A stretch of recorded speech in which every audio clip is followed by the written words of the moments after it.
കാലത്ത് രാവണൻ തട്ടിക്കൊണ്ടു പോകുന്നു സീതയെ.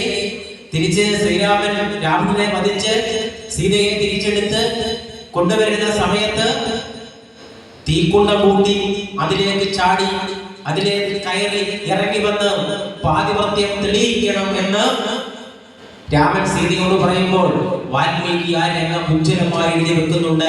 ഭാരതത്തിന്റെ സ്ത്രീയത്വത്തിന്റെ മഹിമ എന്താണ് എന്ന് ലോകത്തെ അവിടെ ബോധ്യപ്പെടുത്തുന്നു വാൽമീകി.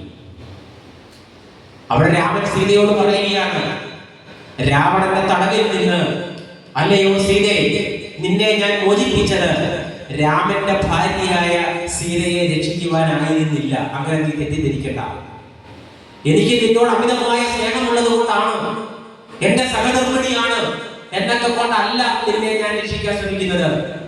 എന്റെ നാടുണ്ടല്ലോ കോസലം, ആ കോസലത്തിൽ നിന്ന് ഏതൊരു പെൺകുട്ടിയെയും അന്യദേശത്തെ ഒരാൾ തട്ടിക്കൊണ്ടു പോകുമായിരുന്നെങ്കിൽ ഞാൻ ഇത് തന്നെ ചെയ്യുമായിരുന്നു.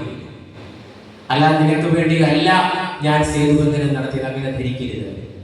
രാമരാവണ യുദ്ധം ഉണ്ടായത് സീതയ്ക്ക് വേണ്ടിയാണെന്ന് ധരിക്കരുത്. ഇത്രയൊക്കെ ഞാൻ പറഞ്ഞതും സീതയ്ക്ക് വേണ്ടിയാണെന്ന് ധരിക്കരുത്. കോസലത്തെ ഏത് പെൺകുട്ടിയെ മറ്റൊരു രാജ്യത്തെ രാജാവ് തട്ടിക്കൊണ്ടുപോയാലും അതെന്റെ രാജ്യത്തിന് അപമാനമാണ്. അതുകൊണ്ടാണ് ഞാൻ നിന്നെ രക്ഷിക്കാൻ വന്നത്. ഇത് കേട്ട് സീത ആകെ ഒരു പകച്ചു.